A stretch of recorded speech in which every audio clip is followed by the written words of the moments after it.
Okay, Siman Yud Hilchas Tefillin, Aleph Beis and Gimel. Thank you, Naftali, for that. So, Boy Chavav Seifim. So we'll try and get through this. The beginning is a Hakdama. Mitzvah Aleph. Mitzvah Tefillin He Gam Kain Mitzvah Yikar Ma'od. So the mitzvah of Tefillin is also a mitzvah that is very special, meaning it's in addition to the mitzvah of tzitzis. Oh, I'm sorry. Before we start, just what I meant to say yesterday. So the Kitzur doesn't really discuss the whole cotton versus wool. We discussed the polyester, but we didn't discuss the cotton versus wool. So very quickly, Shulchan Aruch says if you want to be yotzer your tzitzis, according to all opinions, you wear wool. And he says cotton is also okay. Ramosha Feinstein was very makbid that you should be wearing wool. He says that in the summer, if you're really, really hot, then you can take off the wool. But other than that, he's very makbid on wool. The Chazon Ish wore cotton based on the Gra, and Reb Chaim Kanievsky wore cotton. And for those that are married, that make a bracha on wool talis anyways, so then it's much less of an issue. Because you're wearing your wool talis for a little bit every day, and the rest of the day you wear cotton. I personally am a cotton person, for better or for worse. So, but that's really what it is. So Ramosha is very makbid. That's what you see in New York and in America. You see a lot of people wearing that with the wool. That's because of Ramosha. But others are more make. Okay, so I forgot to say that yesterday. Okay, Hilchos Tefillin Uboy Chavav Seifim. So Aleph, Mitzvah Tefillin He Gam Kein Mitzvah Yikar Ma'od. It's also a very chashuv mitzvah. Shekol Torah Hukshel Tefillin, because the entire Torah is compared to Tefillin. Shenema Lamantia Torah Hashem Beficha, that the Torah of Hashem should be in your mouth. Umisha Eina Maniach Tefillin Hareu B'Chlal Poishe Yisrael Begufan. If somebody does not put on Tefillin, is considered negligent. They intrinsically negligent about Yiddishkeit.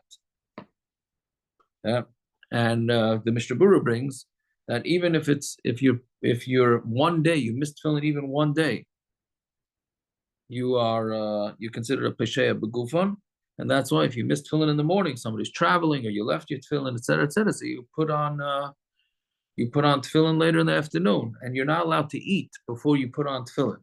You can snack, but you can't eat sudas kavua. Right, same thing like by shofar and luminescent, etc. And if somebody puts on pasul tefillin, not only you're not getting the mitzvah, you're going to make many brachas levatalas, which is a big avera. You have to make sure that you buy your tefillin from a sofer who's an expert, and he has yiras shamayim. None of the sofer are on now, right? But there's a lot of it's a big tumult now. It's really more mezuzahs, but I'm assuming tefillin too. It's a big problem with safras bechlal. Is a big problem nowadays, and it's not just in the Kitzur Shulchan Aruch days. So we have to make sure you get your stuff from legitimate people. And the same thing with the straps. You should get from an ish nemon. You have to make sure that it's done lishma from kosher animals. And because of our many sins, many people say, "Oh, I got a good deal on the tefillin," and they're puzzled. Anybody who has yiras shamayim should put on his heart on your utensils and on your clothing. You make sure that you take care of it properly. So for sure, on things that Hashem wants you to wear, you should take care of that. You shouldn't be cheap. And try and save silver, meaning save money. You should go buy tefillin that are badai kosher, even if they're expensive, and they are expensive. Right? So even though theoretically you can borrow tefillin, there's no mitzvah to own tefillin, but that's a whole different shmooze. You can just borrow every day, but doesn't seem to be the accepted way. You should be careful with them to make sure that they're fixed and they're black. Both the boxes and the straps you have to make sure they're black. Now, there's this whole thing whether you should have the straps black through and through. In the old days, nobody had that. Nowadays, there's a big push for having the straps black on both sides. Then you have to worry less. Shitas Harambam is that they should be like that. Fine. How do you have it black on both sides? Is it one side rough? So what? You black through and through. You dye it all the way through. Yeah. My son's tefillin, the cipher gave him the shel roish. I don't know, one of them, the shel yad has the straps black through and through, and the shel roish, I don't know what the pshat in that one is, but he's got a half and half. Okay. And you're supposed to shine it with fats, that they should always be black. Don't use a certain type of fish oil because that's from a dog tummy. You don't want to be putting that on your tefillin. And if your tefillin get ruined, even a little bit, or the stitching goes out, you'd make a shelas immediately if they're kosher. And you have to be very careful on the corners. And especially the shel roish, it's very common. Because the shel roish, it's on your head, so sometimes you bump it, and sometimes it can rub against things with a talis and hats or whatever else. So it can get holes in it, and then it can become possible. It's also very common that tefillin get old. Sometimes the upper leather, the upper skin of the shel roish splits. You have to be very careful with all this. And anybody who's zayir, maybe you doesn't want to listen to this one. You've not in kedusha not to speak in them any mundane words and anything like that. Marach yamim, you have a long life, and you're guaranteed to be an olam haba. Shenemar ben Elohim, Shenem Hashem Aleim, Shenoisen Aleim, Shem Hashem B'Tefillin Yichyu. Those that have tefillin on them will live. Ulechol behen chai ruchi b'sachli meni v'achieni. And you're gonna have a life, and it's going to support you, and it's gonna live, and you're gonna live. Right? Fine. Okay. Tefillin, hu lashon pelila v'haychacha. The word tefillin is lashon pelila and haychacha. Right? V'lachein, meaning it's like a proof. The lamed, okay, this is diktuk. It's you're supposed to actually pronounce it. Okay, tefillin is a proof that the Shechina dwells on us.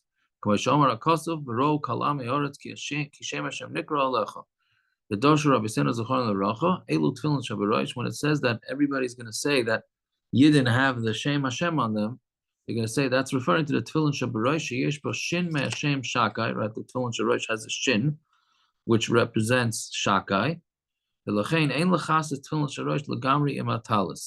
Therefore, you should not cover when you're covering your head with the talis, make sure you don't cover the Shel Rosh. So then the question is, how do you exactly put your talis over your head? So you should cover the tefillin, but make sure you can at least see the shin from the side. Yeah, whatever. You just keep your your talis a little bit further back than the tefillin. Okay, Bays. So this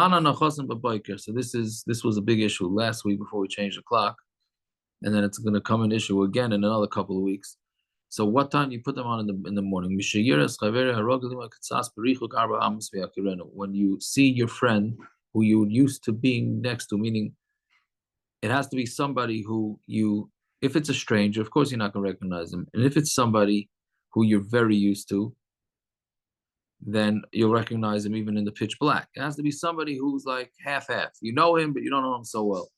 So whatever time you could see him with 4 amas, whenever it's light enough that you can see him, then that's when you can put on tefillin. And after you put on the talis, you put on tefillin also. I'm sorry. So in the practical, most places can say that's 50 minutes, 50 minutes before nets. is the time for Zman, Talis, and Tefillin. And some say it could be even an hour before. So obviously you should try and be as late as you can, but sometimes you have to go to work. So it's a problem. So what many do is you start davening, because davening you could do from Alois, which is 72 minutes before. So you start davening, then after Yishtabach, you put on the tefillin. But the chazan has to put on the tefillin before Yishtabach, because he can't have a break after Yishtabach before the Kaddish. Okay, and then you first put on the towels and then the tefillin. This that we put on the tzitzis before the tefillin, the mitzvah tzitzis to dira yaisa, because mitzvah tzitzis is more common. Sheneheges, bein b'chol, bein b'shabbos v'yomtiv. Right, we wear tzitzis whether it's weekday, Shabbos, or yomtiv. Mitzvah tefillin ein neheges ala b'chol. We only put on tefillin during the week. V'kaimelon tader v'shena tader kaidem. As we all know, when you have two things to do, you do the more common one. So that's why tzitzis goes on first. But here's the catch. But let's say you reach into your tefillin bag or your talis bag and you pull out your tefillin by mistake, even though the tefillin is still in the bag, so you didn't actually touch the tefillin, you have to put on your tefillin first, and then you put on the talis, because you can't pass over mitzvahs. It says you should watch the matzahs, karibe esam mitzvahs, and we say it means to watch mitzvahs. Mitzvah shabali yotcha, atach mitzana. If you have a mitzvah that comes to your hand, don't let it become chometz. So that's what we learn out from a shmartim esam matzahs. So therefore, if by mistake you pull out your tefillin, or even if you touch your tefillin before you pull out your talis, then you have to put on your tefillin first, even if you look like a fool. So it comes out. It's like one of those situations where you have competing rules. You have tadir v'shena tadir against ein mavir and ala mitzvahs. So here we're saying that ein mavir and ala mitzvahs wins out over tadir. So when you touch the actual tefillin, or just to touch your tefillin bag? Tefillin bag. He's saying even in the bag, even in the bag. Yeah. So that's why you're supposed to put your tefillin in first, and then make sure you put your talis in second. Yesterday you said you could wear puzzle tzitzis if you feel like a fool. Yes. So why doesn't it help over here feeling like a fool and letting you do the? I don't know, Taka. You're right. If maybe if you Taka really feel embarrassed, so then maybe then Taka you should. I hear that. Okay, Gimel Ksiv. But you can be embarrassed for 3 seconds versus going a whole davening without a talis. Right. I hear that. Well, yeah. Oh, you can put on talis afterwards. Just you have to put tefillin on first. I'm saying it takes right. It's what parrots are saying. It's only those few seconds that you'll be embarrassed. For some people, parrots being embarrassed a few seconds is no good. I guess. Anyways, so Gimel Ksiv it should be for an ice on your hand.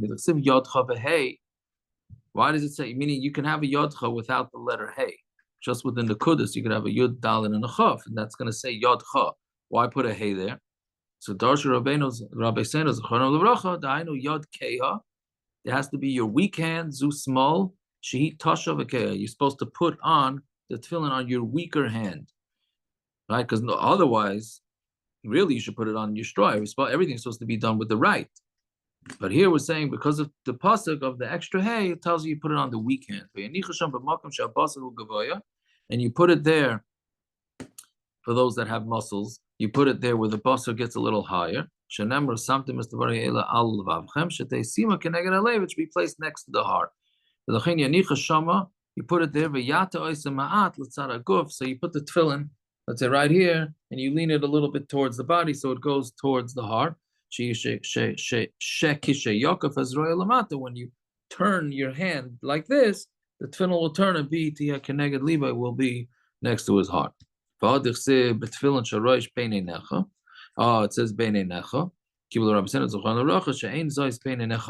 That doesn't mean mamish between your eyes. Keneged beinei necha means opposite between your eyes. That's where the hair begins to grow, or the hair used to begin to grow. And the highest part is the place where the what do you call that thing? In a baby, that soft spot they call it, but there's a word for it. It's whatever that is in that. That's the highest that the tefillin should go. The hainu.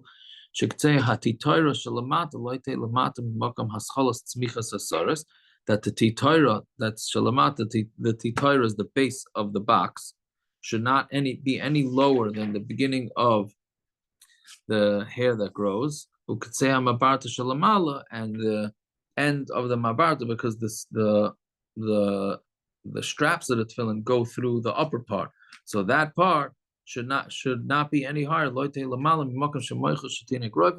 Shouldn't be any higher than where the brain of the tinuk, that's a literal translation, roifis, where it beats. You have to be very careful that it's placed there in the Mokum Aroi. So that's why you have many people who have their tefillin mirrors, etc., etc. I'm not saying you should have it, they shouldn't have it, but that's what many people have. And if the tefillin goes onto the forehead where hair does not grow, or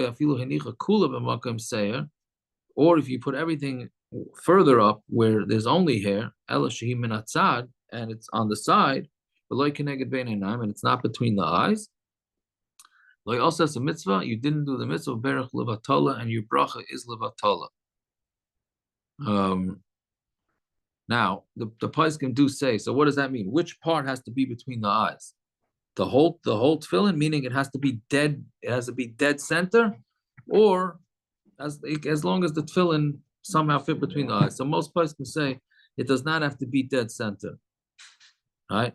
And as long as you put your fingers up, then you feel that it's around the middle of your eyes, then you're fine, and there's no reason for a mirror. Fine. And the knot should be opposite that, on the back of your head, and the back of the top of the neck, that's the end of the spine, where the hair grows, that's opposite the face, and also the basic way to do this, if you want to see, the simplest way to see whether the knot is in the right place, is if you look at it from the side, the knot should be basically opposite your nose. If the knot is opposite your nose, then you know it's okay. But it has to be tight on the head. When the bias with the mavarta again is from the word avar, that where the strap passes through is very wide. It's very hard to tighten it. You have to be very careful. Chabad is very large tefillin. And then he says in parentheses here, I don't know if your kids have it or not. There